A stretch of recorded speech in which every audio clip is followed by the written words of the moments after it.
teaches, it is expected that the learners also should learn what the teacher has taught.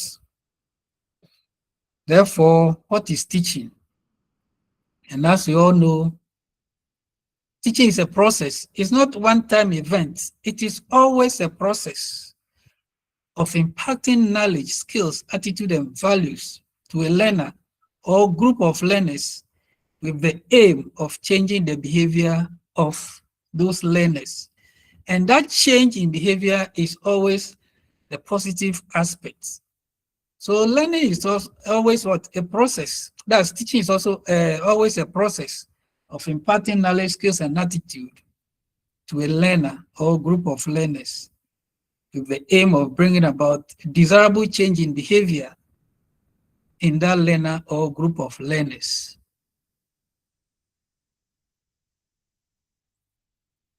Any other definition from you people?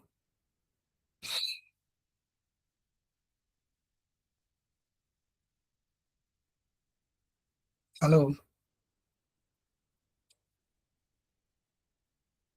Hello? Hi, sir. Hello? Yes. Any other Hi, definition? sir. Yes, let's hear you.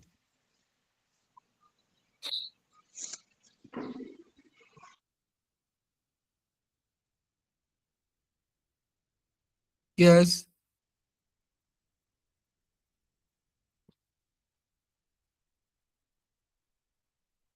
No any other Okay, sir. definition? Yes.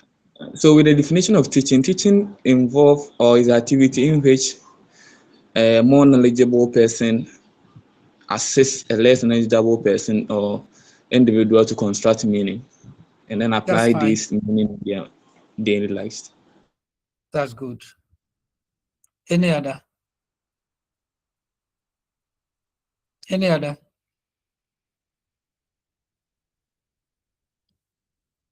Okay. So generally, teaching is a transmission of knowledge, skills, and attitude and ideas, beliefs, and whatever to someone with the aim of bringing about a particular changes in that person. So if your 2-year, 3-year child is using the left hand in eating, and it's not the norm of society for a child or for a human being to use the left hand in eating, you'll be teaching that child to use the right hand. And it's not one-time event. You continue to correct him or her till he'll be able to use the right hand in eating. And when he or she is able to use the right hand in eating, it means teaching has taken place and learning has also taken place. And we have brought that child from using the left hand in eating to the right hand of eating, which is the change in behavior that we expect from that learner. And we say teaching has taken place and also learning has taken place. So it's always transmission of knowledge, skills, and attitude, ideas, beliefs, principles, and what have you, to someone with the aim of bringing about a particular changes in that person. Teaching functions in these 3 ways: imparting knowledge and understanding. Because once we are teaching, whatever you are teaching is the knowledge that you are imparting, transmitting from that knowledgeable person to the less knowledgeable person to also be like you. So you are imparting the knowledge and helping that person to understand that knowledge that you are imparting in him or her. Then teaching also functions as developing attitude. We develop attitude. So as we are imparting the knowledge and the understanding to the learner, you are also developing that person's attitude. Not only the attitude, you are developing the skills and values as well. So teaching is a concept which can be used formally, informally, or non-formally.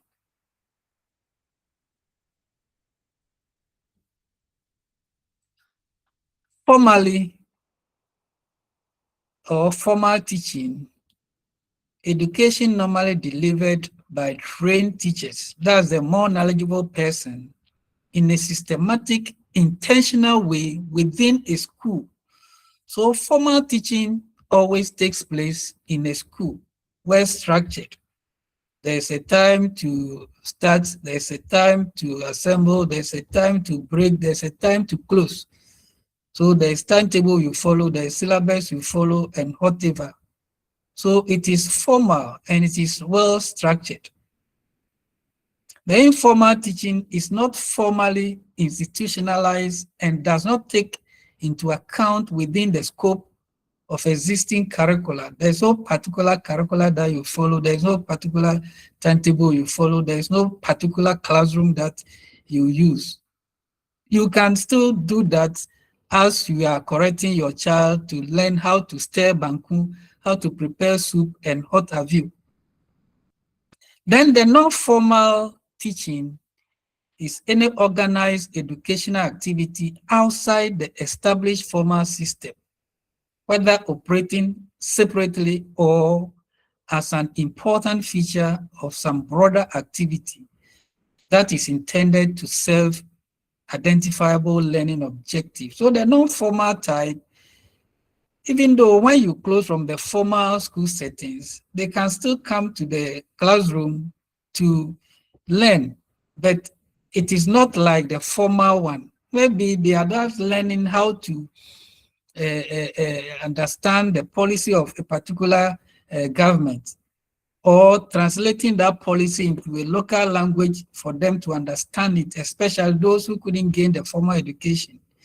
So those activities are termed as non-formal, even though they can come to the classroom after the normal classroom or the class has closed. They can still come to the classroom and they transmit or they interpret this policy from the English to the local dialect of those people who want to understand the policy.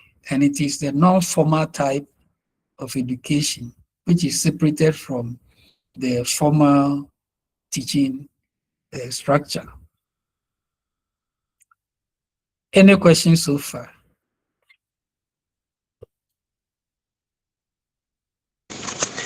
Yes, sir.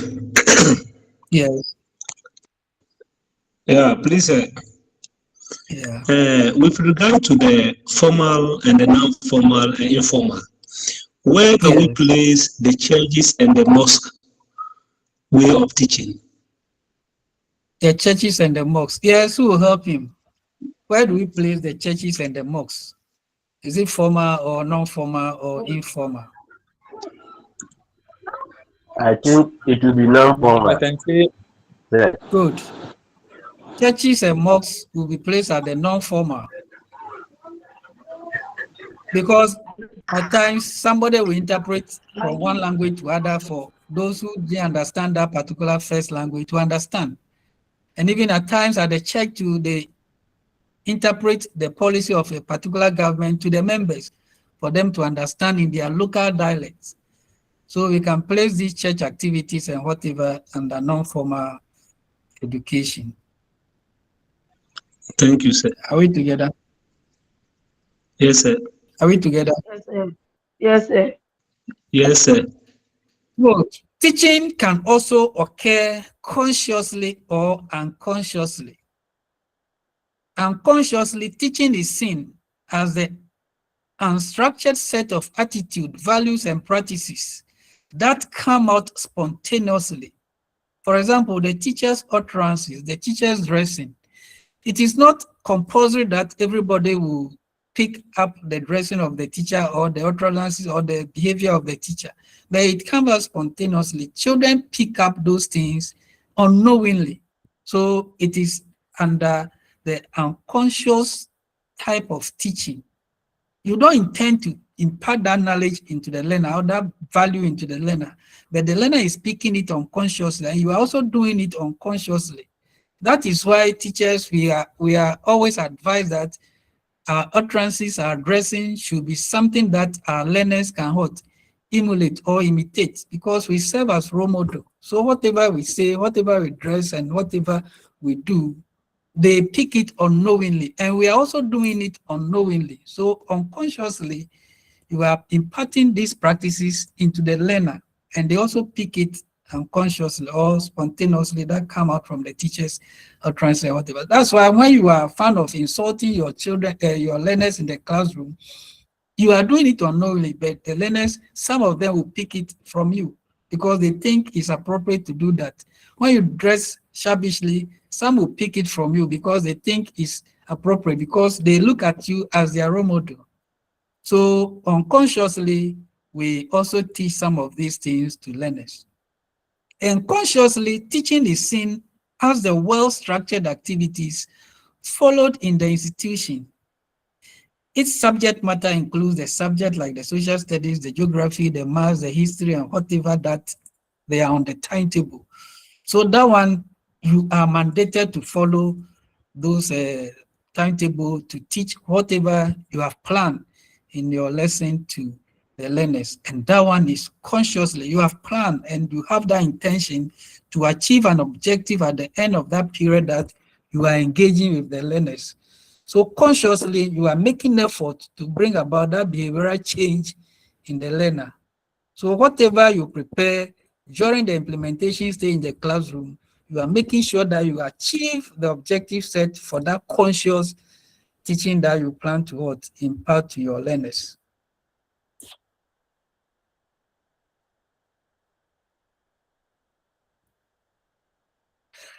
Then we are saying teaching is an act. Why do we say teaching is an act? Yes, let me hear from you first. Why do we say teaching is an act? Hello, sir. Yes. Sir, please, we are saying teaching is an art because it depends on everybody has his or her own style of presenting the lesson to the people. Yes. So we are all not having the same style. That is why we are saying teaching is an art. Good. Any other? Any other? Hello, sir. Yeah, sir. Yes. Yes. Hello. Because Yes. Let me hear you.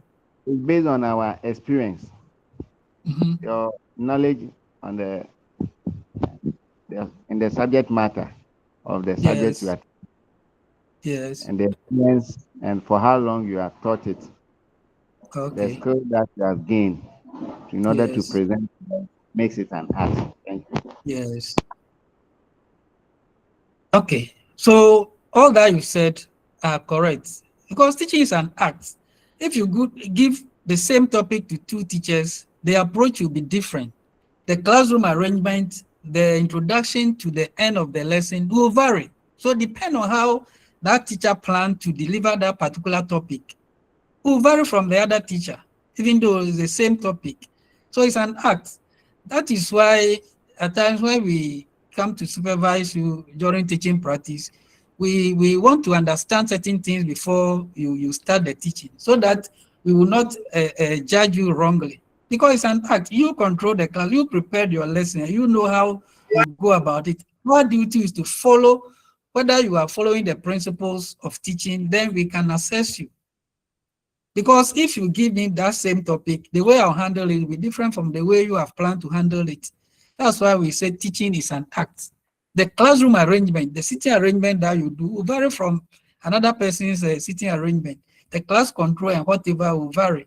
The teaching and learning resources that you use in that same topic will vary. So we are saying teaching is an act. And your experience, the knowledge, the body of knowledge, the content you have is what you are going to impart in the learner. So maybe you may have more knowledge and content than the other teacher. So we are saying teaching is an act depending on how you plan your lesson and how you deliver it. So let's see what it's saying here. Teaching is an act. This implies that teaching is an activity that depends mainly on the teacher's own intuition, personal preference, or conventional wisdom to design certain experiences to impart virtues to the learner. So it is the teacher's own experience and his own personal preference, how he will design the lesson and present it to make sure that he achieves the objective of that lesson. It depends on that teacher. According to Tamaklo, it has been realized that time that some people teach naturally and effectively as if they have been trained to teach. Some are born natural teachers, and you can see them even when they are preaching in the church, the way they will start the whole thing to the end. You realize that this person is born a teacher, but he's not a teacher. The skill of teaching is thus perceived to be innate rather than acquired. The person was born with it than learning it to become a teacher. So we have some people who are born teachers and some who acquired the experience and the knowledge to become teachers. That is why we are saying teaching is an act. So it varies from one teacher to another teacher, even though they may be teaching the same topic, given the same period that they should teach.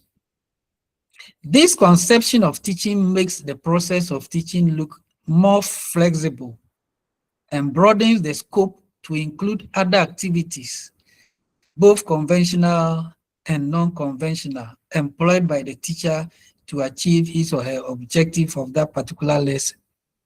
And this makes it more complex and difficult to pinpoint the specific attribute that serve as the basis for assessing an effective teacher. Because teaching is an act, you can't say that this person is what effective teacher than the other, because they have all used their own personal experiences and their own intuition to plan the lesson and deliver the lesson.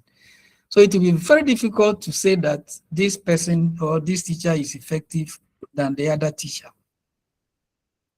Aspects of teaching that research cannot accurately measure. So you can't accurately measure that this particular teacher is effective than the other teacher, because teaching is an act.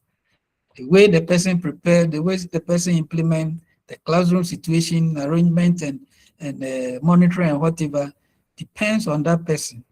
So it's difficult for you to accurately measure who an effective teacher is. So the best teacher and all those things that they are doing is a whole lot of issue. Can we move on? I was even about to ask, how do they determine this teacher is the best? Yes, a whole lot of things go into it. So you can't determine who effective teacher is. That's why they do a lot of things before they will come out with the best teacher. And whatever they do, only the people know.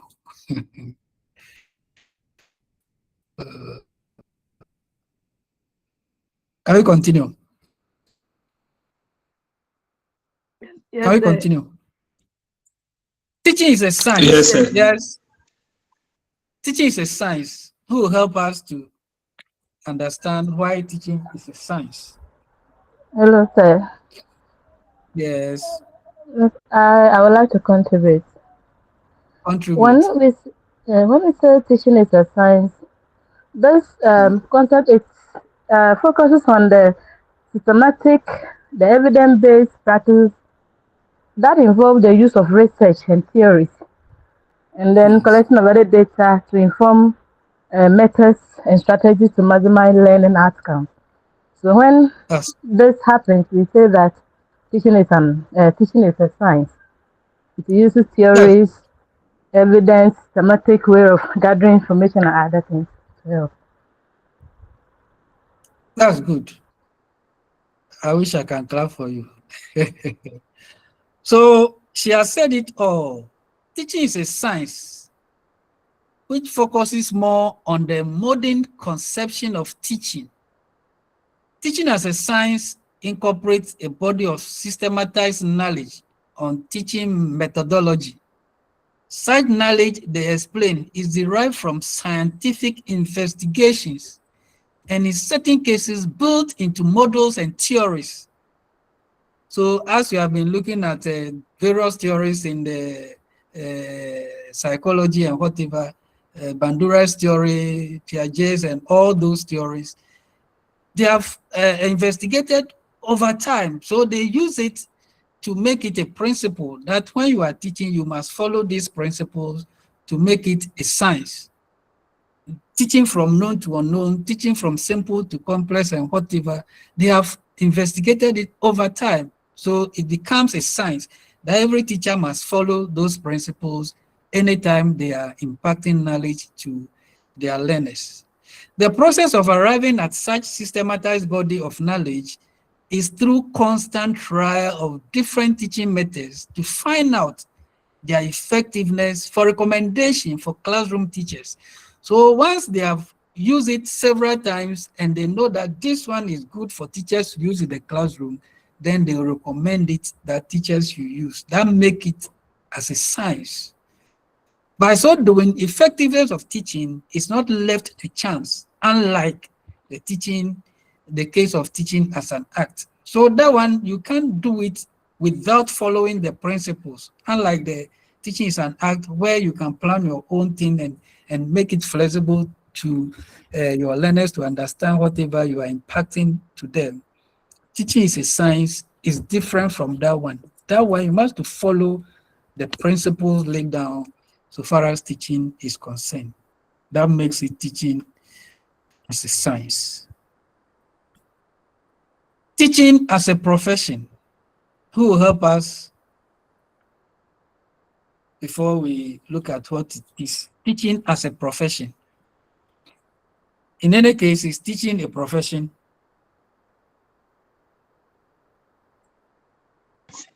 Hello, Yes, sir. please. Yes. Yeah, it's a profession. Yes. Why is it a profession? Yeah. One, you earn money or income or salary.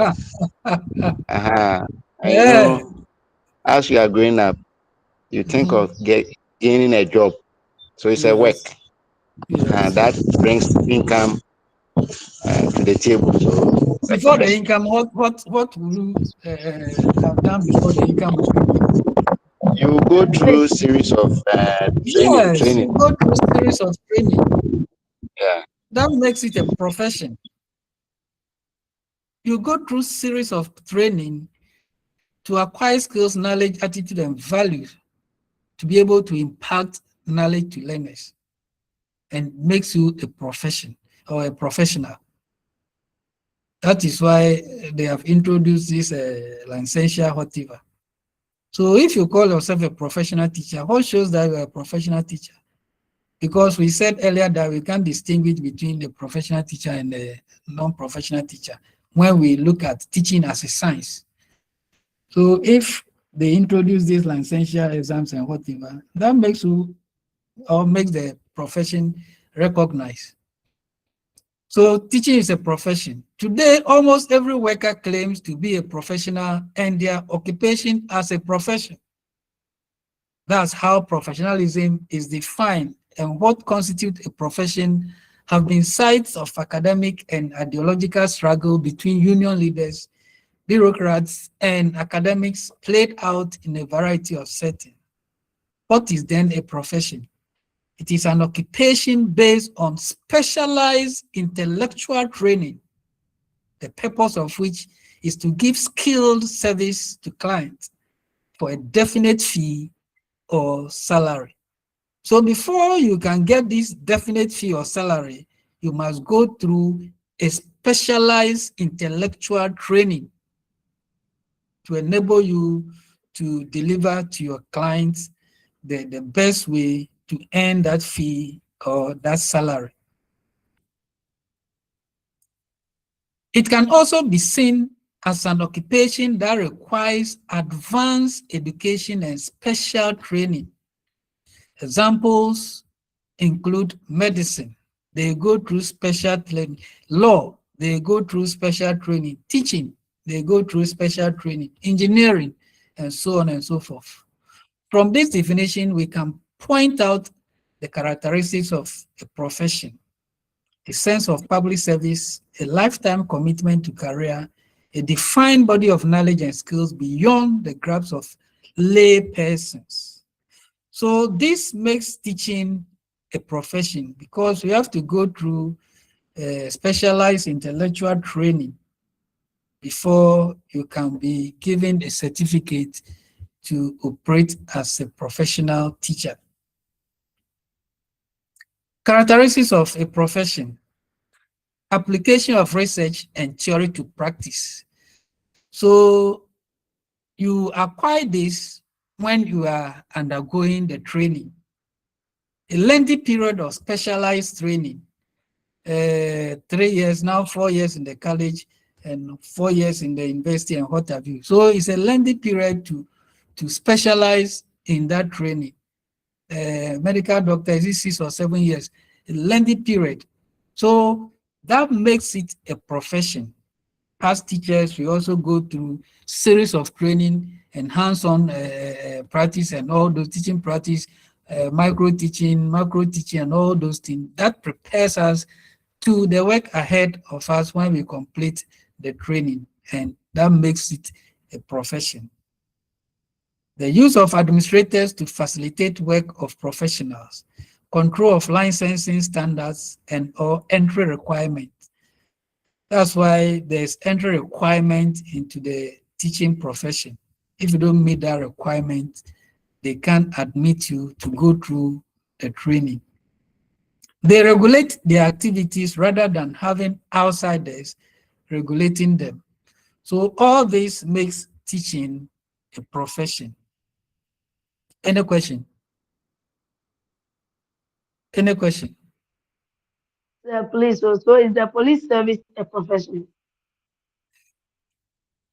Who answer here for me? Who answer here for me? Yes, it's a profession. It's a profession because they go through specialized training, whether it is 6 months or whatever, that is the duration for their training. And they train them in so many ways, handling of the weapon and how to write charges and all those things. They train them. So police service is a profession. Once they go through specialized training, yes. But it doesn't they don't much do follow the requirement. Come again. I said that one doesn't follow much requirement to enter police. It is these days that they are not following the due process. Because before you be recruited as a police, the investigation they will conduct on you and whatever, they will go to your various schools that you attended, they will go to your community, they will go to several places that they know they can get information about you. But this time, because of politics, they don't check all these things. So they even recruit armed robbers into the police service and other services. And we have been hearing some of them who are involved in this armed robbery and all those things. The checks they have to do, they are not doing it these days. In those days, who entered the services for 20 years ago, their entry requirement was different from what we are seeing today. And I believe you also see it the way it is now. Hello. Yes, sir, we are seeing it. That's why we yes. Said this day they don't follow the requirement. But it's a profession. They don't follow the requirement doesn't mean they don't go to a specialized training, whether it is 6 months or 1 year. That's the duration for their training. They acquire certain skills, certain knowledge in handling weapons and other things, how to control crowd, and they go through those training. That makes them or makes the service a profession. Right? Hello. Can we continue? We can hear you. Yes, please. There's professional code of ethics that sets standard for the practice of the profession and behavior of its members. This code are safeguarded by law. So all these professions, they are code of ethics that you must follow once you are a member of that profession. So when you break it, the sanctions are there for you, and they are guided by the laws of the land. There's a high level of public trust and confidence in the individual practitioners who are the members of that particular profession, and especially the teaching profession. There's a high prestige and economic standard for the members who are in that particular profession. So these are some of the characteristics we can find so far as profession is concerned. So from the above characteristics of a profession, we can argue whether teaching is a profession or not. So we said we should use debate and whatever, but we have concluded that teaching is a profession already because of the training we go through and the skills and knowledge and values we acquired before we are posted to go and practice as teachers. So teaching is a profession. Yes, let's continue to look at the triadic relationship in teaching. The triadic relationship in teaching. For teaching to take place effectively, there should be the focal point forming a triadic relationship. This relationship involves the teacher, the taught or the learner, and then the subject matter or the content or the body of knowledge the teacher will impart to the taught or to the learner. So this makes it the triadic relationship. There's always a teacher at the top, and the teacher possesses certain knowledge, certain content that he has to impart to the learner, who is the taught.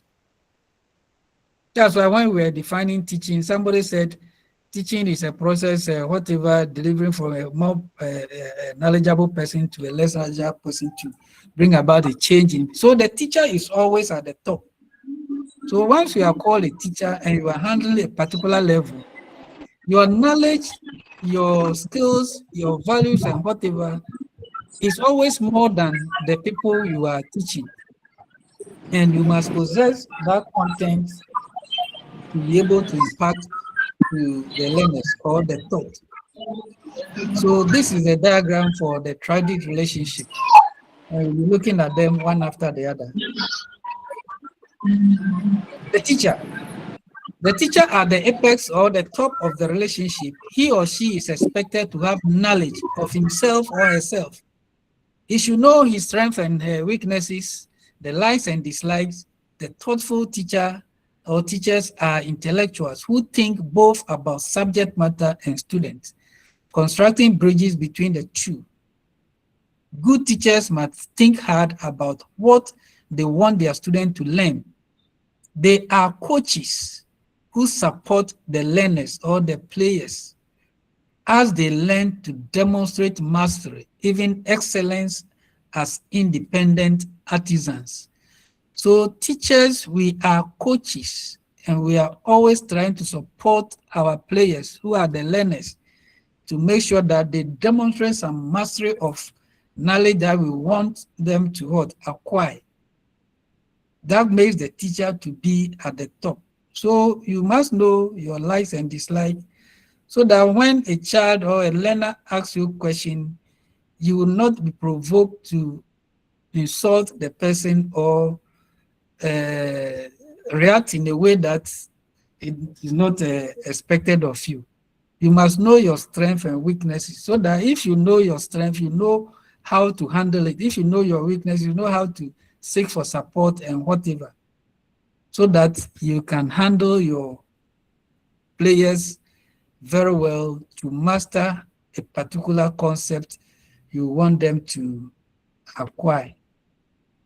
Teachers must help players develop foundational knowledge and skills, provide opportunities for practice, facilitate classroom discourse, and keep an eye on the structure and timing of a player's learning. That's the learner's learning. So as teachers, we must always develop the foundational knowledge and providing them the skills, the opportunity that they need to practice, and how we will help them to manage the classroom situation so that they'll be able to understand and acquire the knowledge we want them to acquire. They shouldn't see us and begin to be afraid. They should see us and they feel free to learn, to communicate with us as teachers. We shouldn't make the classroom a place that they are not within themselves to learn. We should make the classroom lively so that the learners will have their peace of mind to learn. Teachers must act as scientists. We must investigate student thinking. We must find ways of helping them to learn about how a particular student are actively constructing their own understanding of the concept we are teaching. That's why even at times you have to follow the child to the house to find out what the problems are and suggest solutions to the parents to follow and see how the child can be improved. So we don't limit our work in the classroom. We go beyond the classroom by investigating our learners, knowing their problems and their challenges, and trying to help them to overcome them so that they will be able to concentrate on their learning. The professional knowledge, thus, although experienced teachers might have a wealth of accumulated knowledge, they still need to know new things about the subject matter they are teaching. The pedagogies available to them and the most powerful ways to help students interact with that content.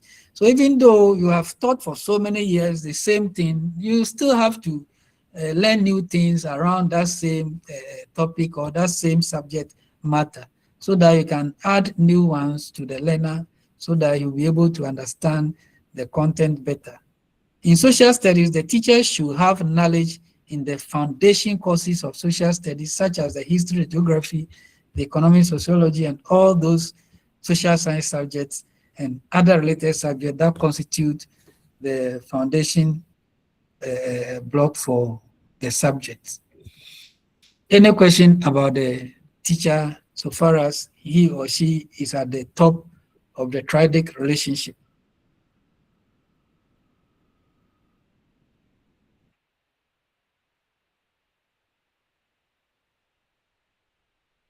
Hello. Any question? Any question? No, please. We should continue. Yes, please. The subject.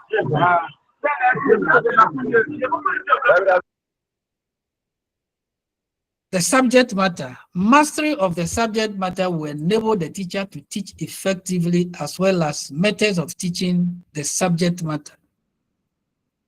Shulman proposed that teachers possess a particular kind of subject matter knowledge, pedagogical knowledge that allow them to understand how to represent knowledge to their students. So as a teacher, you must have the content knowledge, the information you are going to impart to the learner.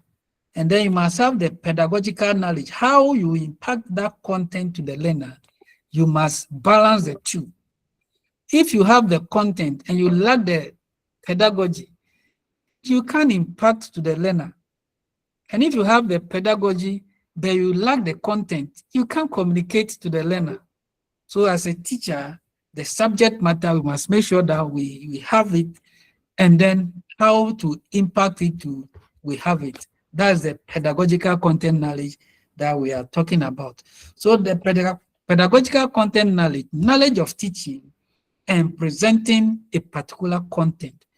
The teacher must make sure that he or she possesses the content and then the pedagogy to be able to communicate to the learner. Now the learner. The most critical shift in education in the past 20 years has been a move away from a conception of learner as a robot towards an image of learner as active constructor of meaning. Learners are not empty vessels. They are not blank slates or passive observers. Teachers must create opportunities for students to learn. So you must create an enabling environment for your learners to learn. They possess something. They are not tabula rasa. There's something in their mind, and you must help them to bring or to develop that thing that is in their mind by creating the opportunity for them to learn and develop whatever they have in their mind. Teachers become responsible for diagnosing student interpretations and helping them alter or edit and enrich whatever they have in their mind. Although solitude and peaceful silence provide good opportunities for learning, the social occasions of conversation, discussion, joint work or group work, and debate also play a critical role in learning. So we shouldn't only limit ourselves to the solitude and peaceful silence way of silence reading or all those things. We should engage them in conversation. We should engage them in discussion. Let them do group work. Let them debate among themselves. And by so doing, they will come out with whatever they have in their mind and develop them very well. Learning is fundamentally a social phenomenon that takes place within a communities we belong to, including the classroom communities. So we must make sure that we create that enabling environment for the learners to be able to learn. The norms for testing the quality of a performance are determined by groups, not individuals. And one's performance is assessed through genuine participation. So during the group discussion, during the group work and whatever, their involvement, their contribution, that is what we can use to assess them that they are participating, but not as an individual who is hiding in a corner to claim he or she is learning. Through criticisms, debate, proof, validation, and so on, their shared standards are enhanced. For example, parents edit their children's talk. So when children are talking in the home, the children correct them, or the parents correct them. Doctors also prescribe the right medication when patients visit them.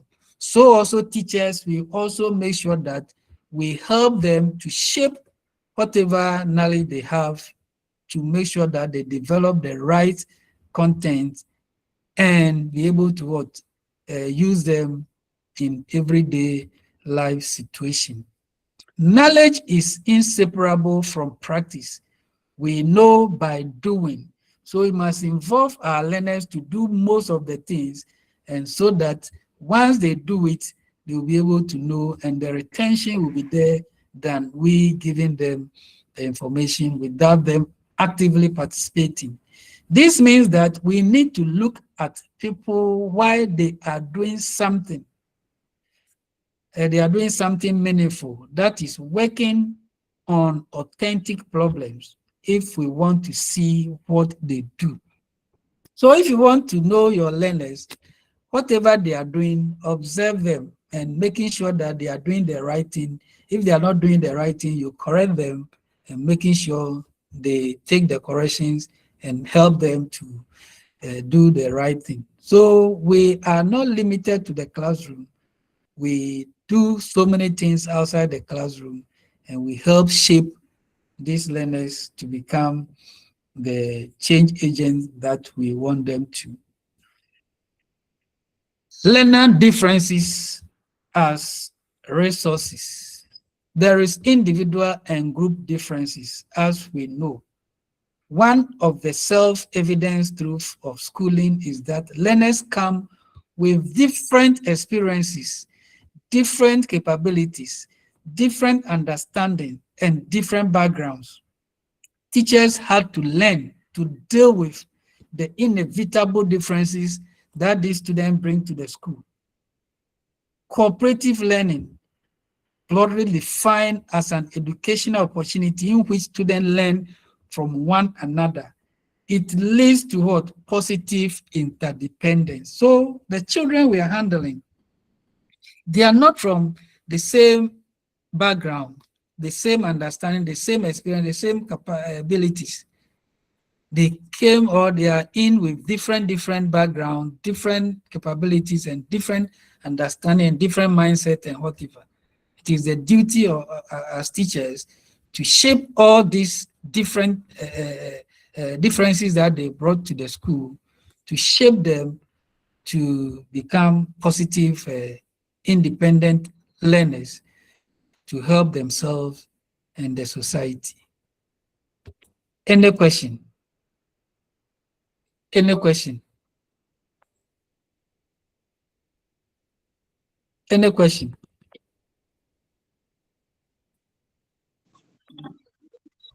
So please, since your screen is off. My screen is off. Oh, are you sure?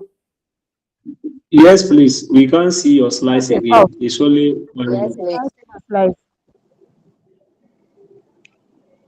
Oh, you can see the slides. Yes. Yes, please. Then I have to go. Yes, please. Then I have to go over. But all what you are saying is appearing. We have shared the slide with you. All what you are saying Come again. is appearing. I say all that you are saying is appearing, but only the slide that we can see. Only the slide that you can see. Okay, but I've sent Yes, it to you, please. so you can manage it on your phones and whatever. Is that okay? Yeah, thank you, sir. Hello, sir, please, please. Some of us have not received. Some of us have not received the slides. Are you on the platform? Sir, we don't even know the platform. Okay, you take my number 0243.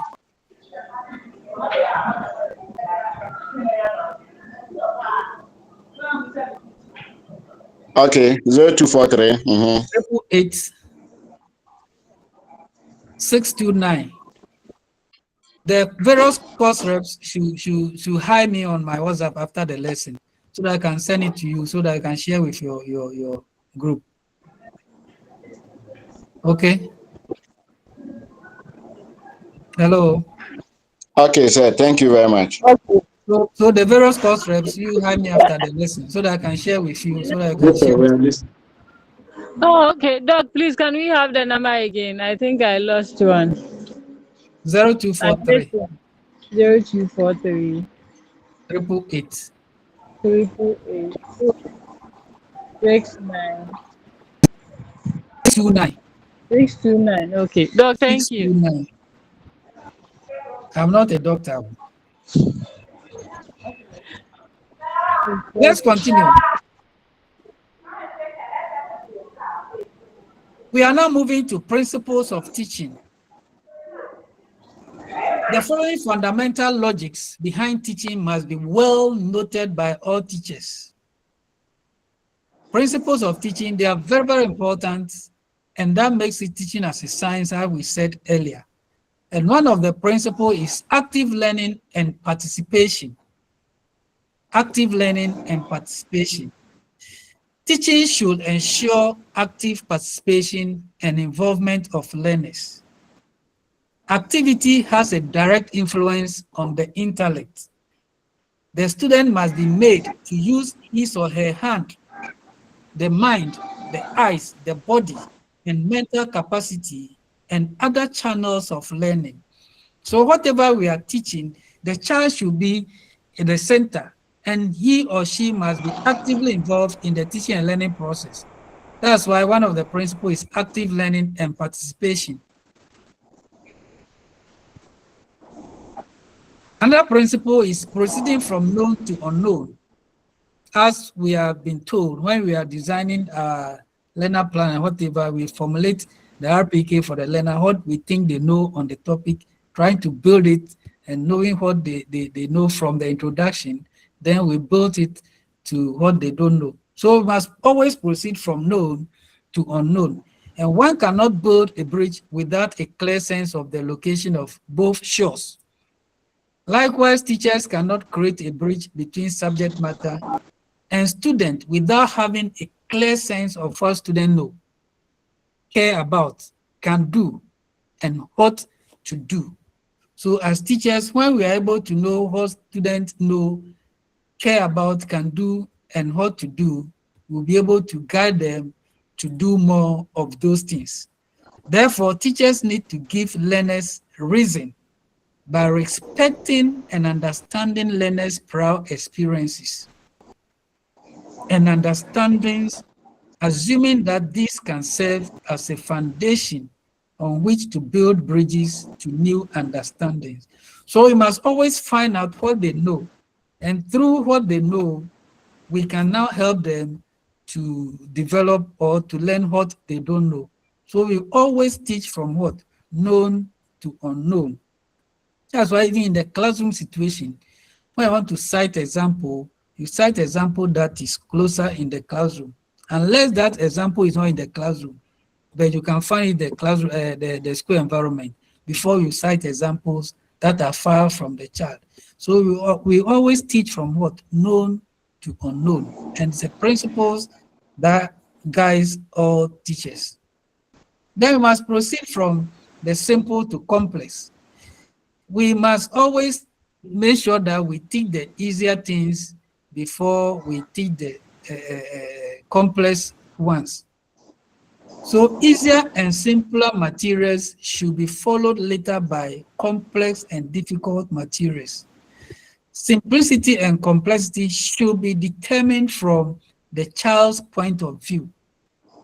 So if we are starting a particular topic, we must make sure that the beginning, the learners are clearly understand whatever we want to let them know in the future.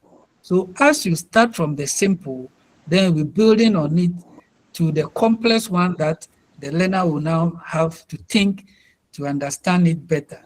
But when we start teaching and we are teaching from the complex one, the one that the child will never understand before going to the simpler one, we are not helping the learners. So we always teach the easier ones before we move to the complex ones. Another principle is that principles of variety.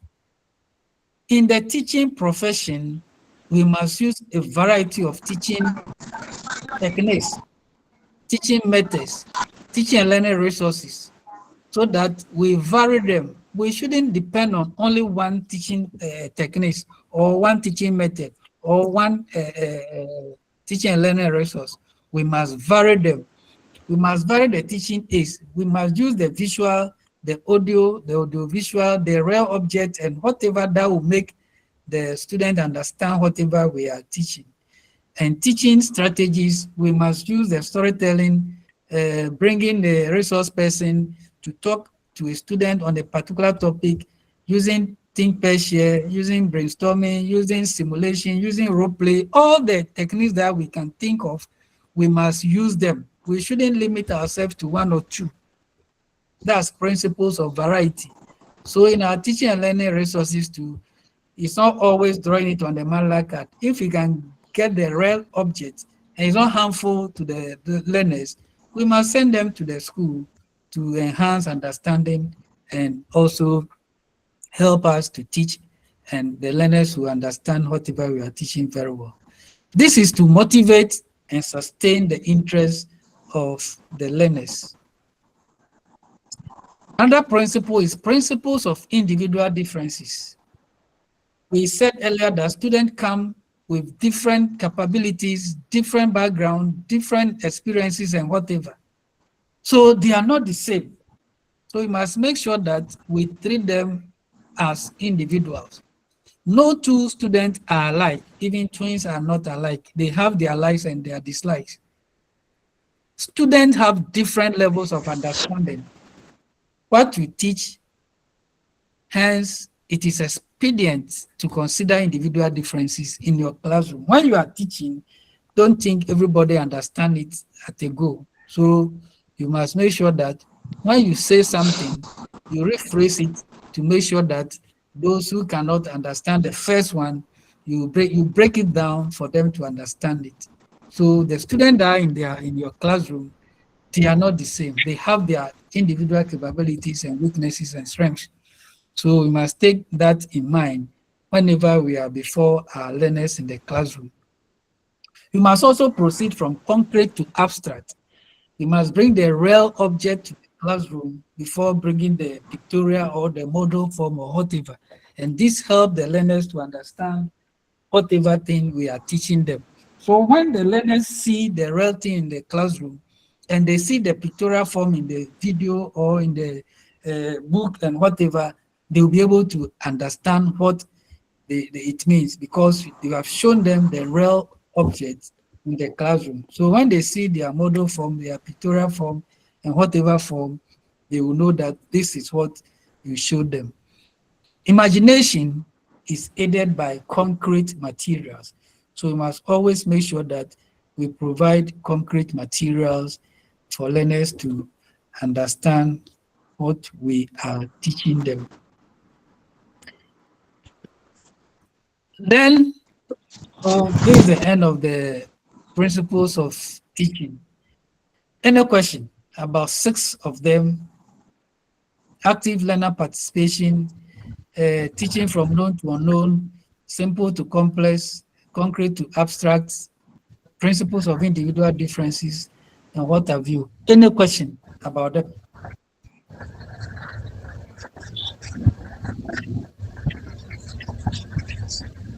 Hello? Hello? Any question about the principles of teaching? Yeah, please. About the principle of teaching. You talked about from simple to complex. Yes, yes. Yes, please, this is the case. You may find a very specific topic that you introduce. You get to know that the learners are not familiar with it. So you have to go back to the simplest form for them to be able to capture, Yes. what you are teaching. Yes. And maybe this will make your lesson lag behind, and you may not be able to complete maybe the curriculum. This is the case, you are going to write the same exams. So if it comes that way, how do we do it? Because they are setting the same standard exams for the whole country. Meanwhile, be able to capture what you are Laptop Saudi, a battery problem. Yeah, so who will help Madam for me? Because you are saying you must teach from simple to complex. The classmates never play for laptop at the Bonilla school some time ago. Please, you're coming here. So the laptop woman. Fully, yes. So who will help Madam for me? This is the 3rd time he's going to change battery for his laptop. Madam Laptop. Madam Stella, please.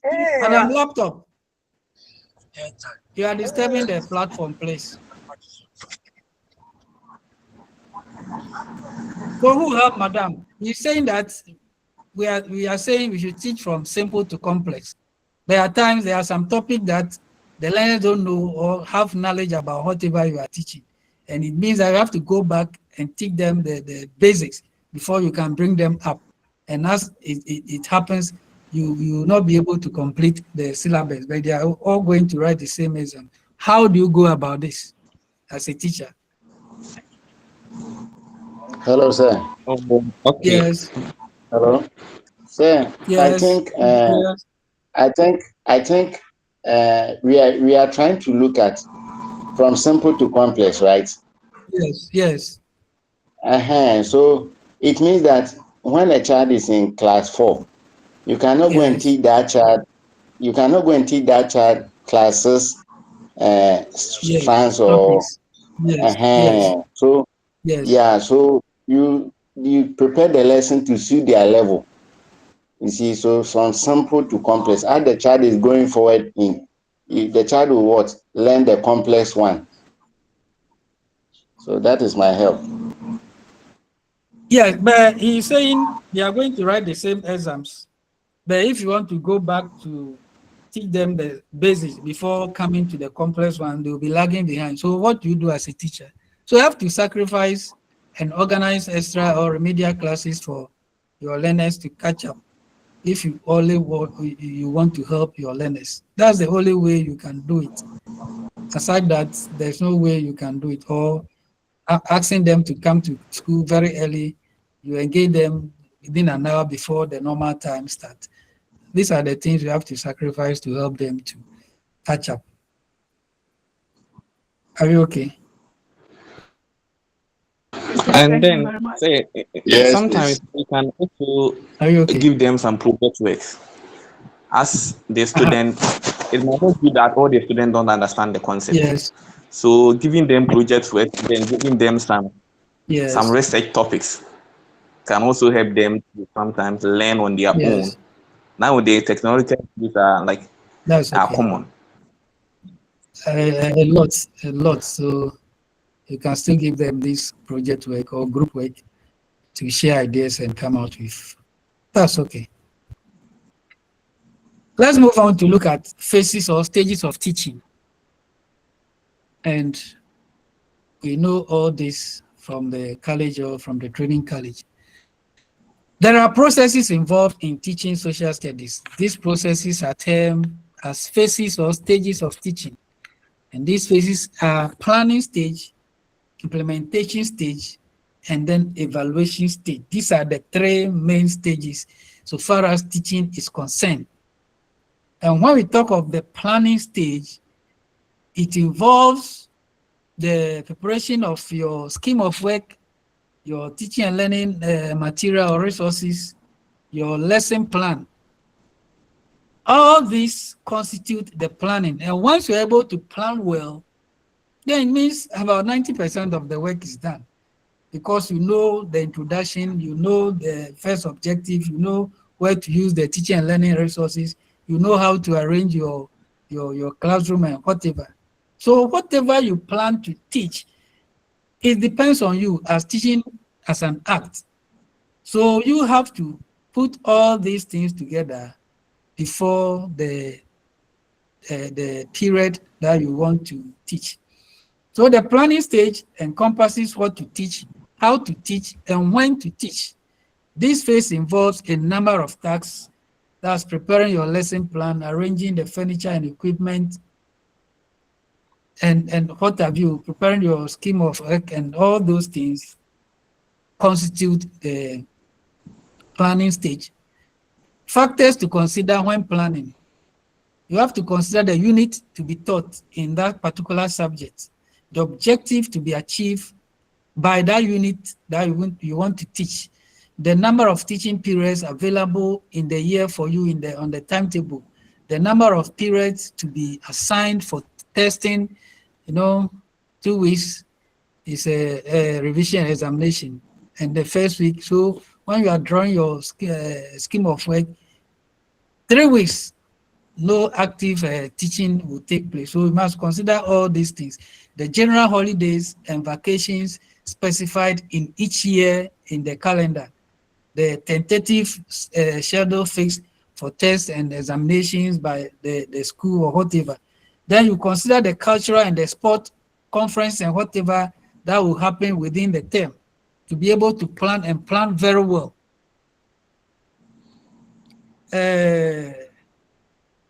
Recently, we had so many holidays. If you were in school, you see that the Muslim festival took some days.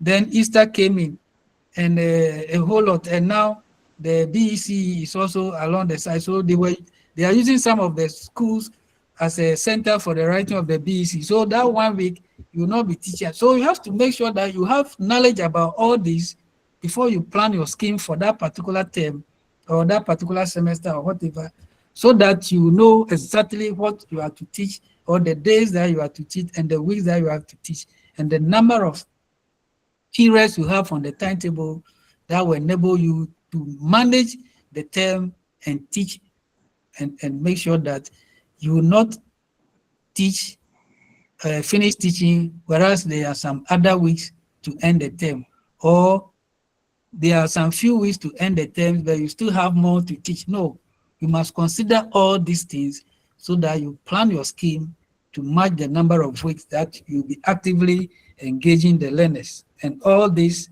are important in the planning stage. Then the implementation stage or the instructional stage. This phase involves the transmission of knowledge to students. Whatever you have planned, you are now to implement it in the classroom through interaction between the teacher and the student and among students with the teacher acting as a guide. The communication flows from the teacher to student and student to student and student to teacher and whatever. The interaction should not be one-sided, with the teacher acting as a giver of knowledge and students seen as passive recipient of that knowledge. No, it should be give and take between you, the teacher, and the learners, among the learners themselves, and then among the learners and the teacher. So it must go around. It involves interactive situation where the teacher interacts with every student and vice versa. Beyond this, effective interaction occurs among the students themselves. And this is what we call the classroom dynamics. You ask them questions, they will ask you questions, they will ask you questions, you give the question back to them, they interact with the question, give their responses, making sure that everybody is actively involved, as we saw in the first principles of teaching, active learner participation. This is what we are bringing all these principles into bear in the classroom when we are implementing whatever we've planned to teach. Then after the implementation or the instructional stage, we have to evaluate to make sure that the planning that we plan, the objective that we set, whatever we engage the student in the classroom, they have been able to achieve it. So you must evaluate. Then the evaluation phase is the third phase so far as the phases of teaching or stages of teaching is concerned. This phase deals with the collection and use of information for decision making on students. Here, judgment could be made about the effectiveness of teachers, students, the resources used, and the environment that you created for the teaching to take place. So the judgment is not only from the learner. Whatever feedback they will bring assesses you, the teacher, as well. Assesses the learner, your techniques, your methods, your strategy that you use, the resources that you use to help learners to understand the lesson, the enable environment that you created, and whatever. The assessment encompasses all this. So basically, there are two forms of evaluation. That's the formative evaluation and then the summative evaluation. And the formative evaluation takes place during the instructional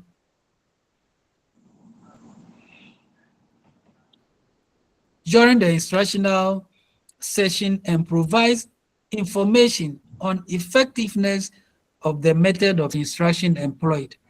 So in the classroom, when you implement whatever you have planned, you must assess them. So the feedback will inform you, the teacher, whether the method that you use, the techniques that you use, the teaching and learning resources that you use, the classroom environment was able to help the learners achieve the stated objective. So in marking the exercise that you gave them, the feedback will help them. So you do the correction and they also do the rework and all those things. So those activities are termed as what? The formative evaluation, because you give them the feedback, they will do the correction. So the classroom questions that you ask orally, the class tests that they do, the quiz that they do, the class exercise that they do, they are all formative evaluation that we are giving our learners. They see where they had it correct, they see where they had it wrong, and they do corrections and what have you. That makes it a formative, and it helps them in learning because they will know their weaknesses and try to shape their weaknesses to overcome them. Then we have the summative evaluation. This refers to evaluation conducted at the end of an instructional or a course or a unit. So the summative evaluation,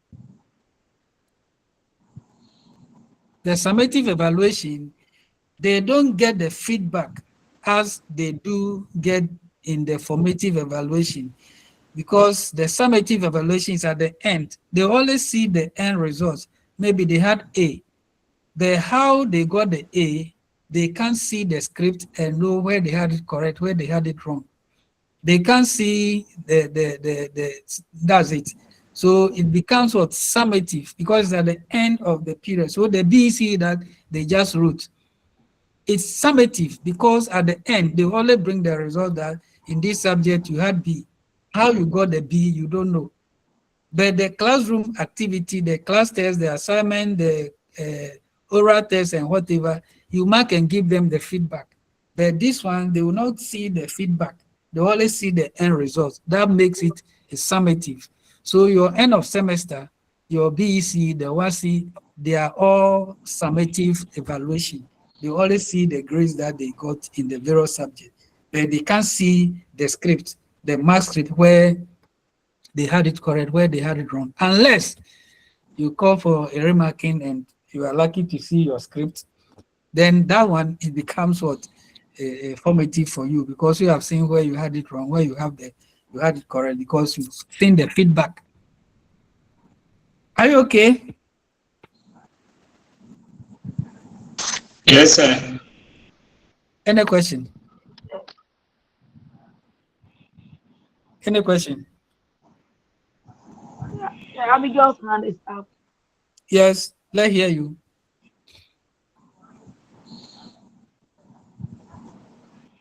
Abigail, let's hear you. Hello. Yes. Hello, sir. Please, there are situations where the end of term examination are also classified as summative. Meanwhile, you distribute the results to the pupils. Once you've distributed the mass script to them, it becomes what? Formative. It's no longer a summative. The feedback is the difference between the formative and the summative. So once they have seen the feedback, it becomes a formative. It's no longer a summative. Hello. Thank you, sir. So please, the end of term exams that will be conducting in schools, that one is formative, not summative. And that's why somebody asked, if you give them back the mark scripts, it becomes formative. Hello? Yes, sir. Yes, sir. I'm saying if you give them the mark scripts, it becomes formative. Okay. Hello, sir. Because they are going home, they know where they had it correct, where they had it wrong. They are going home and maybe they will go over for the next term. Hello, sir. Are you okay? Yes. But I think with what Madam just gave the example, we use the end of term exams to make judgment. Yes. Okay. So do we still term it as formative? That's why I'm saying if you give the mass script to them, to the pupils, it becomes formative. Okay. Hello, The feedback is a different. Yes. Hello, sir. Yes. So Sebastian, what Sir is trying to say is that any form of assessment that you give the script to the pupils or the learners who have the at the end of feedback. that is a formative assessment. Yes. Let's take it like that. You see, we have other exams that we write. At the end of everything, they will not give you the script. You only see your marks or your grade. That becomes a summative. Summative. So That's all. with the summative, you only see your grade. Your grade. If you want to see the script that is being marked, unless you go for remarking, and that one doesn't normally happen. So the difference between the formative and the summative is that with the formative, the scripts are given to you. But with the summative, the scripts are not given to you, or you only see your grade. So like WASI, like BEC, like the exams we are writing and the others. So let's just understand it from that angle. Thank you. Okay, thank you. In your quizzes, when they finish marking, they are supposed to give you the scripts, and it comes out formative. But at the end of the semester exams, you will not see the script, the mass script. You only see your grade. in the portal. Exactly. And that makes summative. Exactly. Are you okay? Yes. Even say with our quiz, so always because we have a mark, but the scripts are not given to us, so we can transfer that one to us summative. That's it. Once you have not seen the mass script, it's summative to you. Can we continue? Hello. Hello. Hello, sir. Yes. Sir, please, if I may ask, then it means when it comes to the basic schools. Yes. When it comes to the basic, we don't have the summative assessment. Come again. Or we may have it right the BC. I can't hear you well. And say, hello, sir. Yes.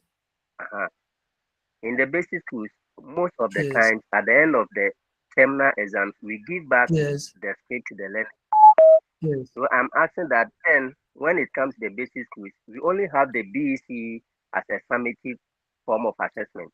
Yes. Once the end of term, you give back the script to them. They are all part of the formative. Then, sir, why do we place the end of term and other things under the summative assessment? I am saying end of term. If you will not give the mark script to the learners, it becomes summative. But once you give the mark script to them, it becomes what? Formative.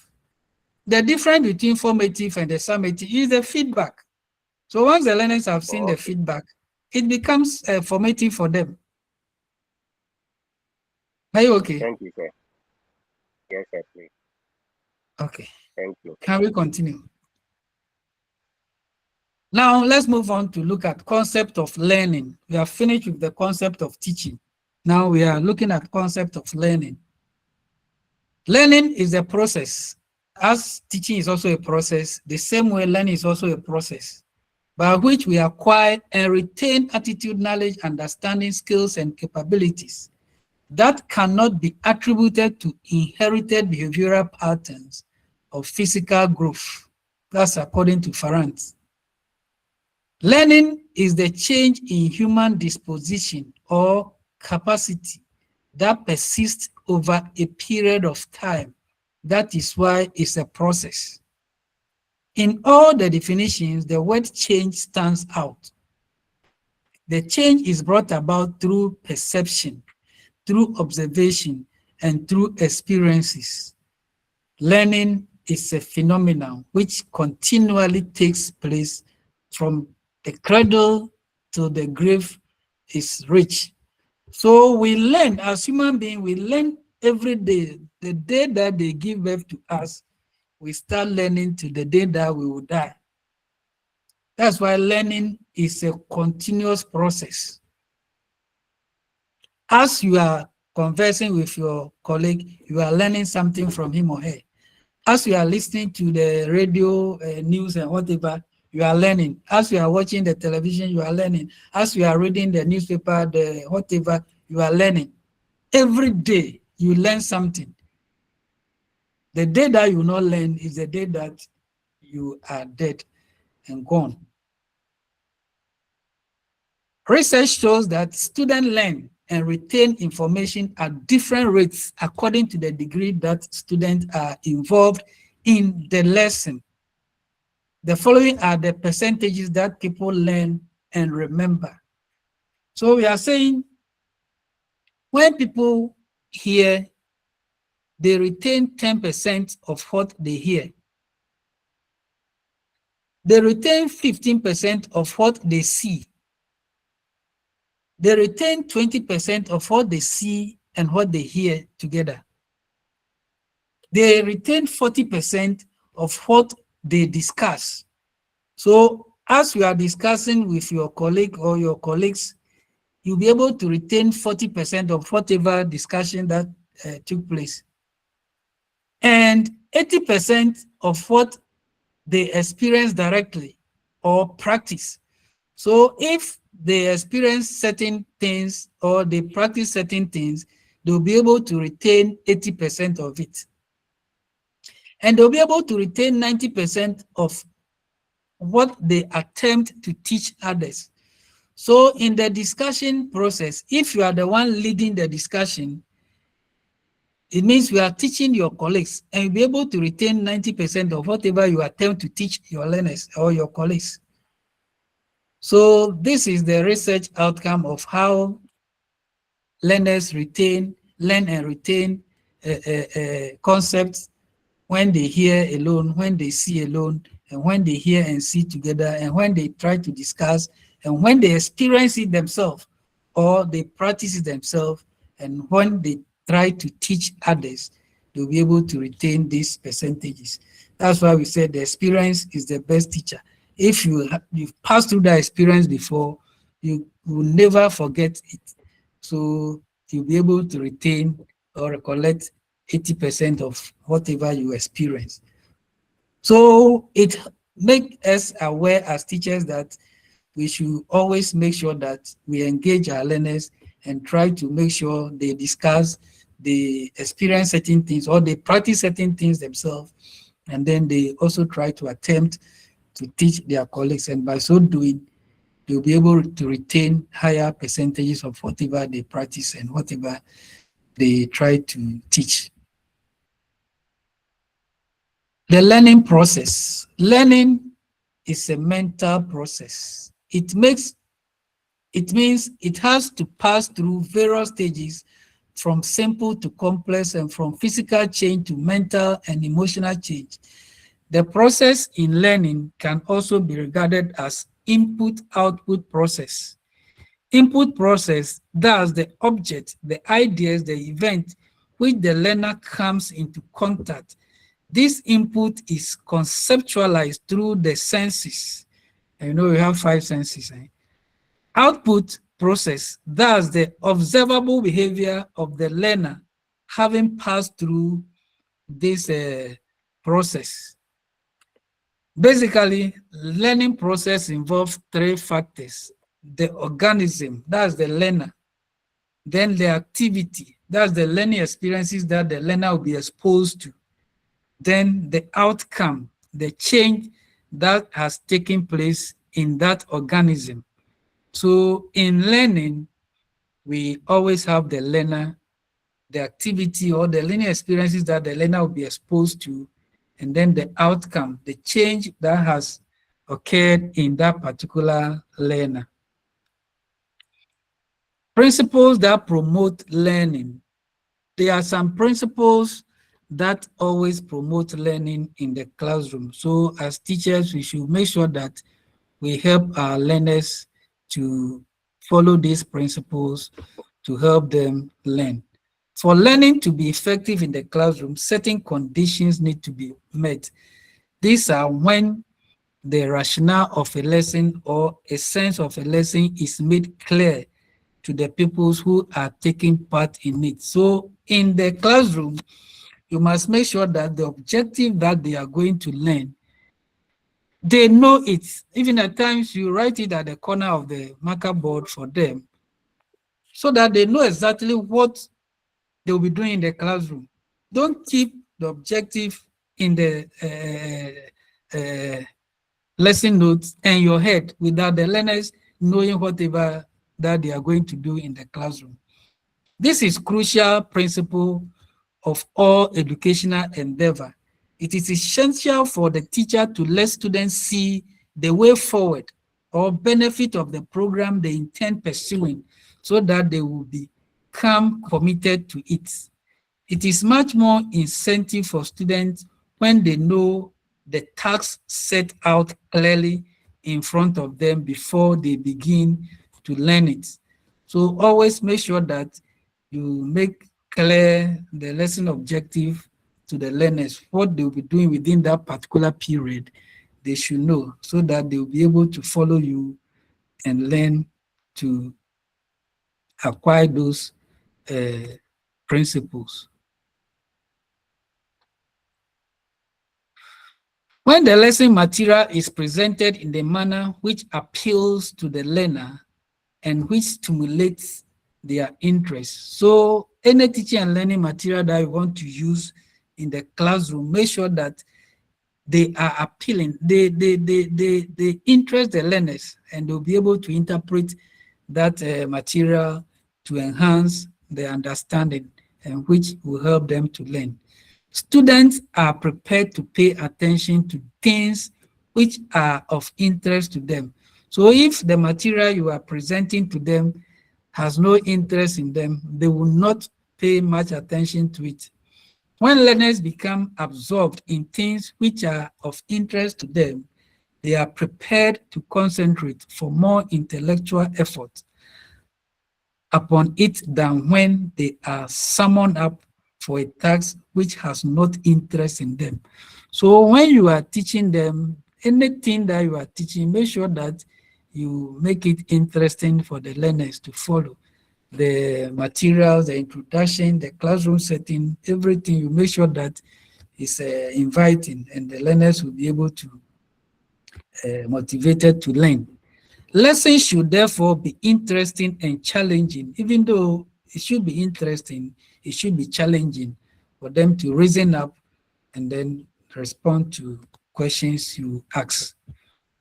When children are actively involved in searching for information instead of waiting for it to come from to them. So teachers, we shouldn't always spoon feed our learners. We should let them find out information for themselves, so that if you are not even in the classroom, once you have trained them to look for information for themselves, they will be able to do that on their own without waiting for you to give them such information. So we must involve them, give them work to do on their own by searching for information to respond to those questions by themselves. The process of seeking and sifting make those who are engaged mentally alert. So once they are seeking for the information and they are able to see the good ones from the bad information, they are making them their mental faculty alert, and they will be able to know what facts are and what non-facts are. Being alert, the facts found by the search tends to stick in the mind and are remembered more readily. So once they are able to find out information for themselves, it remains in their brain, as we saw the research findings. So let us involve them, and by so doing, they'll be able to retain most of the things that they themselves search for. Searching reveals unlikely possibilities and new interests hitherto unsuspected in searching. So once they are searching for information, they are developing the interest and searching more information on themselves than dependent on you, the teacher, always to give them such information. When work is to arrange such that it meets the individual aptitude and abilities of the conditions commenced in it, children are in no way alike. Individual differences may let children behave and react differently. Attempts should be made to function out materials that cater for individual needs. So we shouldn't use one material. We should use variety of the material, the visual, the audio, the audiovisual, the real thing, and whatever, so that you may cater for the individual differences. Because if you send one and the other interest is not there, you'll be sidelining some of the learners. Teaching from known to unknown. Learning is well effective when teachers teach from known to unknown, so that children will build on known issues and they'll be able to what? Retain those that they learn. Any question about principles of learning?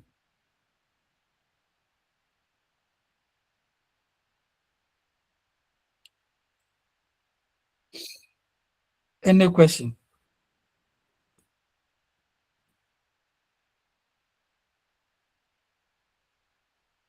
Hello? Hello? Hello, sir. Hello, sir. Any question about the principles of learning? Sir, please no. Okay. Hello, sir. Let's Hello. move on to Yes. Hello? Yes. Sir, please, the principles. Yes. So I want to find out whether all these principles are also part of the learning process. Yes, they are part of the learning process, because if you prepare a lesson notes to teach a particular topic, the focus is on the learner. So the learner must know what you want to teach them at that particular period. So let them be clear of whatever will go on during that period. And if you have prepared a teaching and learning material to help learners understand whatever you are teaching, the learning material that you have prepared should interest them. And once the interest is there, they'll be motivated to learn and interpret the teaching and learning resources that you have prepared. Are you okay? Because children learn things that interest them. We are talking about learning. So all that you do to help learning to take place is what you should do as a teacher. And that's what we just heard. So we said once you teach, learning must also, the student must also learn. So we are finding ways by which we can help learning to take place. So these are the things that you do for learning to take place, so far as teaching and learning is concerned. You can't prepare a teaching and learning material that is not appealing to the learner. They will not even look at it, let alone to interpret whatever you have presented to them. So whatever you are presenting should be appealing, should interest them, should be motivating to ask questions and to learn from it. Is that right? Yes, sir. Okay. Thank you very much. Now we are looking at the teaching and learning models. We have learning experience. After deciding the objective, the teacher will think of the type of content and learning experiences which will help him achieve the objective. And learning experiences can be described as the external conditions which the learner interacts with to bring about desirable changes in disposition. So all that we are talking about learning experience, they are the external conditions. So if you are teaching your learners about maybe a particular festival, the learning experience that will help the learners to understand the particular festival is to send the learners to that place when they are performing such festival to observe the activities, and by so doing, they'll be able to understand whatever that festival means. If you want learners to understand maybe the activities of Parliament, you have to send them to Parliament House when they are in session. Parliament is in session, for them to follow the proceedings in Parliament and whatever. They are the learning experience. They are the external factors that will help the learners to understand whatever. And the learners interact with these external factors to bring about learning. Evaluation is the collection and use of information for decision making. It can be done through oral questions. It can be done through quizzes, through essays, through tests, and what have you.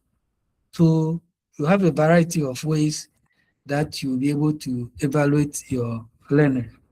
So the teaching learning models, that's the objective at the top, then the content, the learning experiences, then the evaluation. So all that we said, they put it in the model form, in the pictorial form. So by all means, you have to have objective of the lesson. There should be a content that you communicate to your learners. And to enhance understanding, you have to expose them to these external conditions. That's the learning experiences. And then you have to evaluate the objective, whether you have been able to, they have been able to achieve it or not. It is evident from figure 1 that the statement of objective in behavioral terms facilitate the teacher to observe the learning outcomes during the teaching and learning interaction. So in stating the objective, we state it in behavioral terms so that you can observe. We use the action verbs in stating the objective so that you can measure, you can observe, and you can whatever assess it at the end of the period. Appropriate learning experiences in the form of method needs to be selected for the effective transmission of the knowledge. The success of teaching can be evaluated by devising suitable testing program based on specifications identified by the teacher. So once you'll be able to evaluate your learners, you must make sure that you devise testing means, your test, whether it's the multiple, whether it's the true or false, whether it's objective, whether it is matching, so that we'll be able to come out with the appropriate evaluation testing programs to assess your learners. The learning theories. We talk about theories in the beginning. We are going to look at some few of them. We have Albert Bandura's social learning theory. And he says that organisms learn new responses by observing the behavior of a model and then imitating it. So in the Bandura social learning theory, learners learn through observation and practice. What they see is what they practice. So at times you see the children collecting empty cans, adding soil, adding water, that they are stirring banku. They observe it from their parents and they want to imitate what the parents was doing in the kitchen. When teachers we insult in the classroom, they observe and they imitate. When parents fight at home, they observe and they imitate. So Albert Bandura's social learning theories is telling us that children learn by observing, and once they observe, they will imitate. That's why if you are a parent and you are a fan of insulting, your children will also be insulting outside. If you are a fan of fighting, they will be fighting outside because that's what they have been observing and they want to practice it. He and his colleagues showed a group of children some films with aggressive content in which an adult punches an inflated doll. They also showed another group of children some films that had neither aggressive nor passive content. They then compared the play behavior of both groups and found out that the children shown the aggressive film tend to be aggressive afterwards, which was not the case of the other group of children that they didn't show the aggressive film to. Subsequent studies by Bandura shows that observing aggression creates aggression in children. But children do not imitate aggressiveness when the person they observe being aggressive is punished for the aggressive behavior. So if you punish the learner, he or she will not repeat those things again, even though you have shown them the aggressive film. Nevertheless, they may become aggressive in the future because it has registered in the mind. And 4 conditions for successful model of someone else's behavior. Attention. The observer must pay attention and recognize distinctive features of the model. There is a retention. The observer must symbolically retain the observed behavior. She or he must form some type of image or mental schema that responds to what they are doing. Motor reproduction. The observer must be physically capable of reproducing the modeled behavior. When the observer lacks the ability to reproduce an observed behavior, motor reproduction cannot occur. So if you want to imitate, you must make sure that you observe critically so that you'll be able to imitate exactly what you observe. Motivational process. The observer must be motivated to demonstrate the modeled behavior. The behavior cannot be reproduced unless conditions are favorable. So if you want your learners to learn, you must motivate them, clap for them, shine for them, do this, come for this. You are helping the learner to model that behavior that he or she has seen. So motivation is very, very important so far as learning is concerned. Because if you don't motivate the learner will not be encouraged to do more. So in learning, we must make sure that we motivate our learners to do more. And whatever thing we want them to do, they should observe the model critically so that they can reproduce the exact whatever thing they model. What is the classroom implication of this Bandura's learning theory? Teachers must set examples of behaviors for learners to observe. So we must set good examples for learners to observe in the classroom, because what they observe is what they try to imitate. So we must always set good examples in the classroom for them to observe and imitate. We should expose students to a variety of exemplary lives and symbolic models so that they can model that behavior appropriately when we ask them to do so. Teach basic skills of mastery to these learners and do not condone any unacceptable behavior with the learners. Make sure that the behavior you are presenting to them to observe is accurate and it will bring about a desirable change in the learner's behavior. Students must be motivated for good imitation. So whatever imitation they want to do, they should do the good one, not the bad one. That's the Bandura social learning theory. Thorndike's connectionism. He provided an environment in which a variety of responses could occur, and the learning of a type of behavior will depend largely upon chance and satisfaction. His basic experiment was to observe the behavior of a cat confined in a cage, while a small piece of meat or fish just outside the cage. The cat's task was to get out of the cage by depressing a lever or some other device. The cat's initial behavior tended to be of a random nature. It will claw, it will scratch, it will bite, it will push its spew through the bars until one of these behaviors activated the release of the bar accidentally. The cat then gets out of the cage. When the cat was returned to the cage repeatedly, it gradually reduced the time it took the cat to release itself from the cage. After about 20 tries, the cat would depress the bar immediately. He concluded that learning had taken place, which was gradual and which was the result of the organism's reaction to the environment. It should, however, be noted that this gradual learning process, that the trial and error learning, while it may be effective, is not always the most efficient.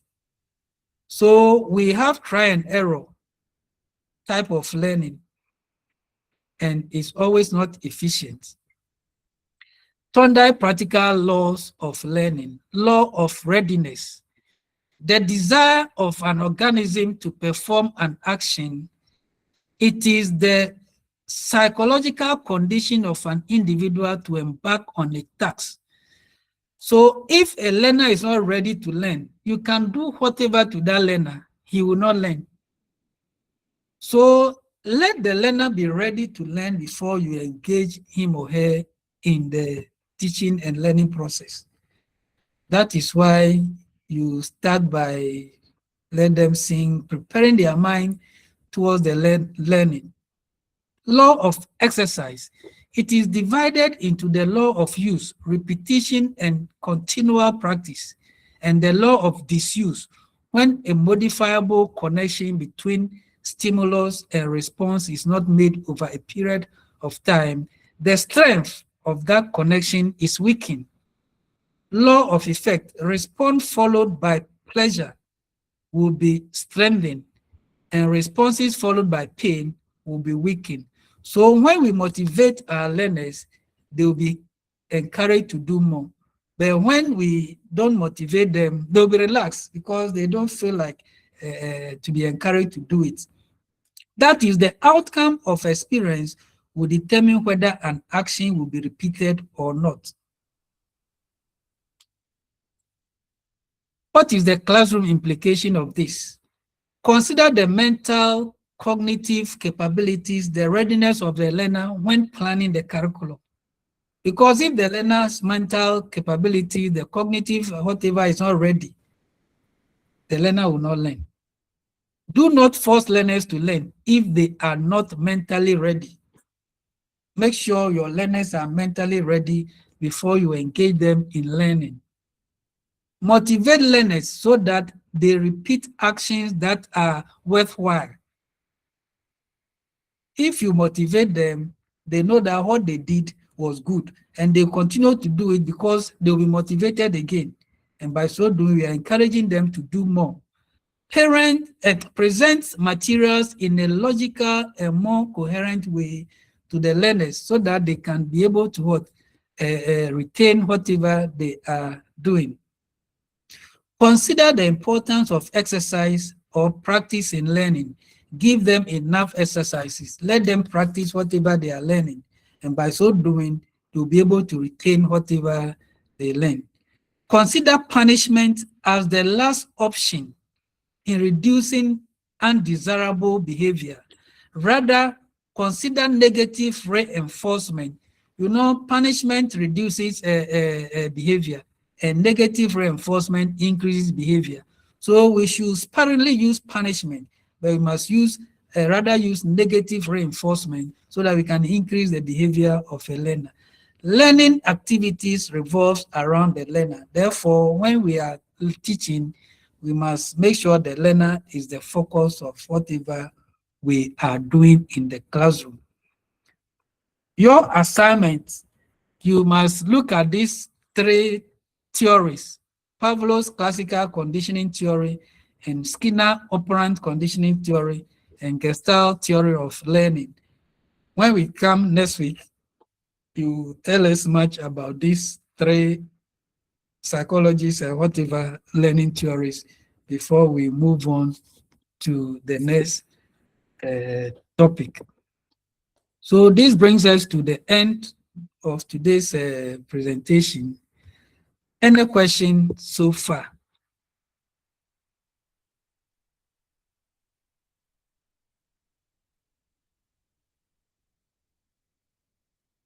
Hello? Hi. Sir, please, can you repeat Hi, the sir. assignment for me? Please? Come again? Sir, please, can you The repeat the assignment. assignment? I think it. Yes. Oh, I'll send you the slides on the slide. I said you have to look at these three learning theories: Pavlov's classical conditioning theory, Skinner operant conditioning theory, and then Gestalt theory of learning. As we saw the Bandura and Thorndike, look at these three also and their classroom implications, so that next week when we meet, we'll discuss before we move on to learning. Okay. So Thank you you. see that teaching and learning, they are very, very two important concepts. We can't do one without the other. And for learning to take place, you have to make sure that the learner is ready to learn. You can't force the learner to learn when the learner is hungry, when the learner is having mental problems, having some emotional, no. So always make sure that you make the classroom environment welcoming before you start your teaching. Else you'll be doing whatever. You think you are doing whatever, but the learner will not learn because they are not ready. Any question? Any question?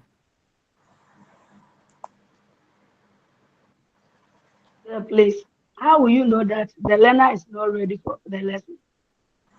you know from his attitude, if only you know your learners.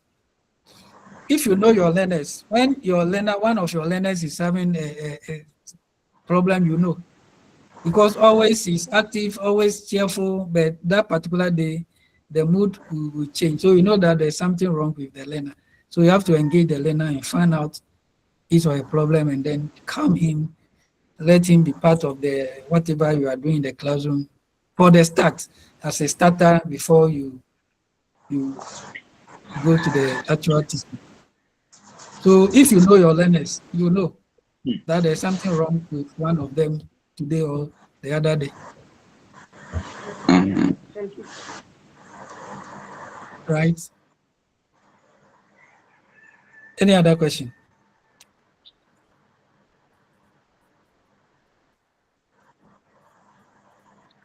Okay, so if no question, the various course rep, you hire me so that I'll send the slides to you so that you share with your colleagues. Thank you for. Hello, sir. Yes. Please, thank you so much. Are we having another discussion in the course of the week or next week? It will be next week. The same time, 12 to 4. Okay. Yeah. Thank you very much. You're welcome. Okay. Then see you. Thank you. Thank you, sir. Thank you very much, Doc. Okay. Please, sir. Last semester, our Yes. curriculum said the results are not in. We don't know why. It will come, okay? So it has delayed. Relax, it will come. We wanted to see how far is it. We are very, very disturbed. You know what to The perform. feedback is that all of you have passed, so no problem. Yes, it will come. Don't worry. Okay. Okay. Okay, thank you, sir. You're welcome. God bless you.